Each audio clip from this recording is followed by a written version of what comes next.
Bonjour à tous et bienvenue sur la chaîne Aléro Vietnam. Traditions et cultes sont légion en Asie et le Vietnam n'en est pas en reste. Cette deuxième partie sur le Nouvel An vietnamien va vous le montrer. Parmi les différentes traditions, certaines traitent du renouveau et aussi de moments colorés. Contrairement à ce que vous pouvez penser, les Vietnamiens sont proches de leur environnement et le pré-Nouvel An est rythmé par bon nombre d'étapes, toutes plus authentiques les unes que les autres.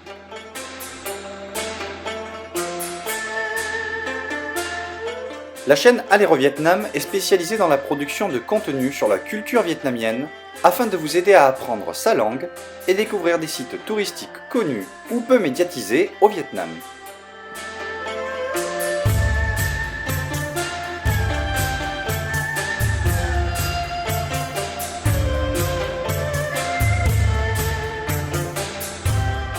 Lors de la première partie, nous vous avons fait découvrir 3 coutumes vietnamiennes qui ont lieu du 1er au 23 décembre du calendrier lunisolaire.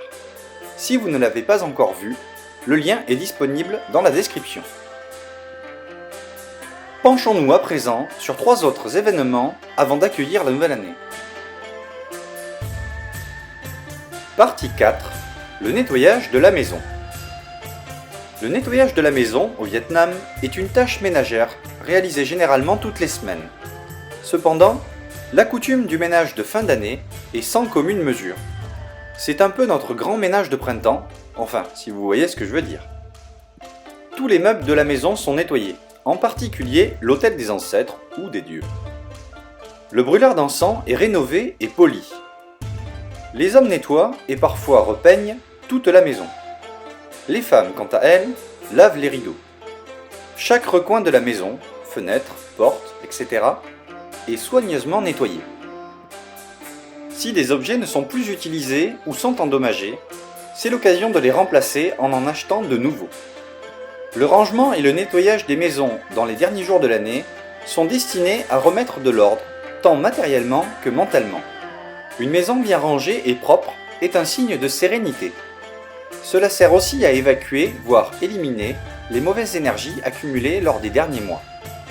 Ainsi fait, la maison est pleine d'énergie positive pour accueillir la nouvelle année avec le souhait qu'elle soit remplie de fortune et de chance.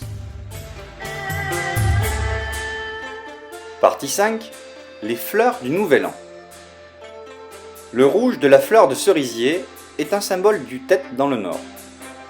Le jaune de la fleur Mai est un symbole de Tet dans le sud. Les fleurs sont très importantes pour les Vietnamiens. Elles peuvent symboliser d'autres périodes ou avoir une signification, par exemple, le chrysanthème jaune pour le printemps, le kumquat symbolise la chance, et la rose d'Inde symbolise une longue vie. Actuellement au Vietnam, il existe de nombreuses autres belles fleurs que les gens adorent acheter pour décorer leur maison, comme les orchidées, les lys, les marguerites et les glaïeuls. En outre, les Vietnamiens plantent ou achètent également beaucoup de fleurs pour décorer le jardin pendant les vacances du Tet. Une maison fleurie est très importante. Les Vietnamiens en prennent grand soin. Dans le nord, parfois, le temps froid ralentit la croissance et la floraison des fleurs. Il peut alors arriver que de l'eau tiède soit pulvérisée sur les plantes et arbres afin de stimuler leur éclosion, en particulier les cerisiers. Pendant ce temps, dans le sud, les fleurs Mai sont coupées généralement le 25 décembre lunisolaire afin qu'elles puissent éclore au moment du Tet. Ainsi, de la maison à la cour, de nombreuses fleurs seront entreposées.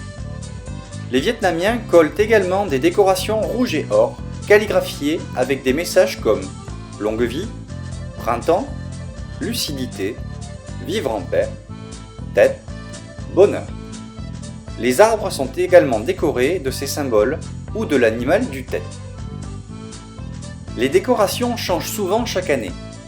Elles sont majoritairement rouges et l'animal de l'année à venir y est aussi représenté en arrière-plan.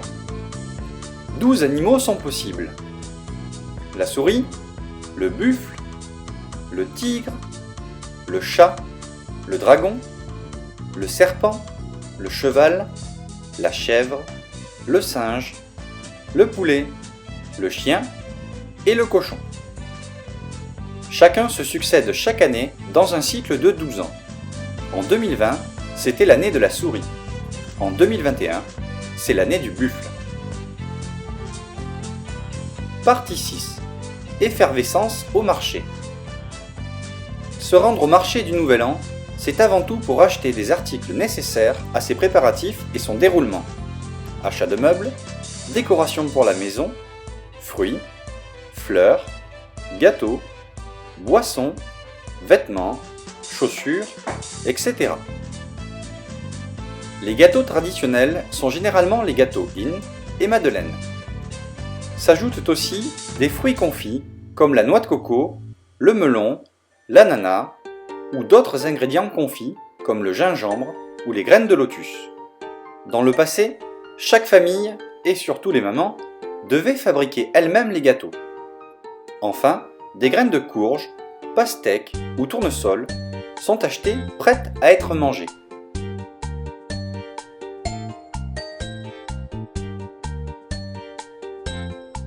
Les plats typiques du Tet sont la soupe de pousse de bambou, la soupe de melon amer, les nems, le poulet bouilli, le porc rôti, les nem chua, sorte de salami, le bang chung, le bang tet. Selon les régions, les plats peuvent varier.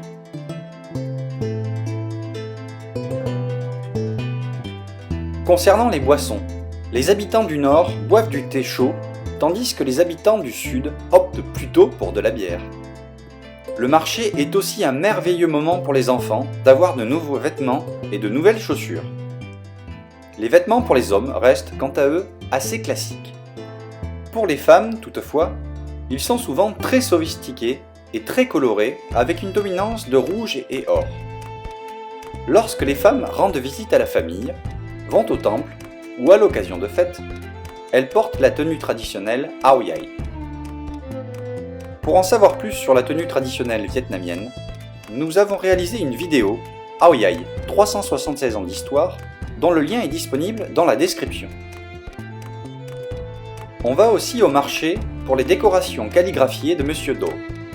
Que ce soit en ville ou à la campagne, chaque commune a une rue avec beaucoup de ces messieurs.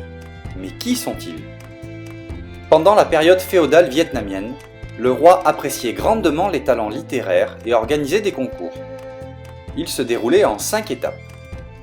Première étape, connaissance en littérature.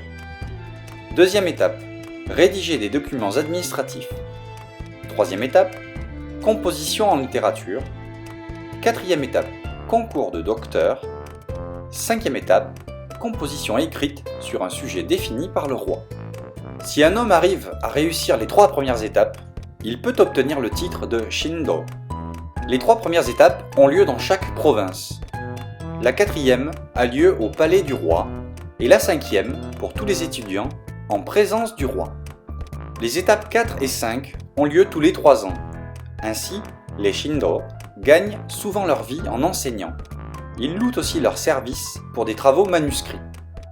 À partir de 1919, sous la domination coloniale française, le système éducatif a été modifié pour devenir latino-vietnamien. Les enseignants Do n'eurent plus le droit d'enseigner parce que les Français supprimèrent le système d'écriture Kanji Nom. Ils ne pouvaient plus alors gagner leur vie qu'en écrivant à la solde de quelqu'un. De nos jours, Monsieur Do n'a plus besoin de passer de concours. Ce sont des personnes qui ont une belle écriture et qui comprennent le sens de nombreux mots. Ils portent des vêtements traditionnels, tunique noire et turban, et utilisent un pinceau et de l'encre à l'eau pour réaliser les calligraphies. Aujourd'hui, la plupart des Monsieur Do ne savent pas écrire le vietnamien ancien Kanji Nom. Ils l'écrivent selon le système latin. Toutefois, ils donnent au vietnamien moderne un style ancien. Les Vietnamiens vont acheter les calligraphies au marché pour la décoration de la maison ou comme cadeau aux parents et amis. La signification d'une calligraphie traduit la volonté de souhaiter quelque chose à quelqu'un pour la nouvelle année.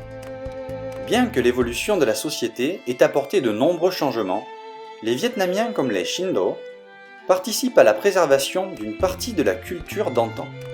Le quartier de Monsieur Do à Ho Chi Minh remonte au XVIIe siècle et perpétue cette beauté culturelle du peuple vietnamien. Cette deuxième partie sur les coutumes autour du Nouvel An vietnamien s'arrête ici. La nouvelle année n'est pas encore arrivée et les Vietnamiens ont encore beaucoup de travail de préparation. Ce sera l'objet d'une troisième partie la semaine prochaine. Soyez au rendez-vous.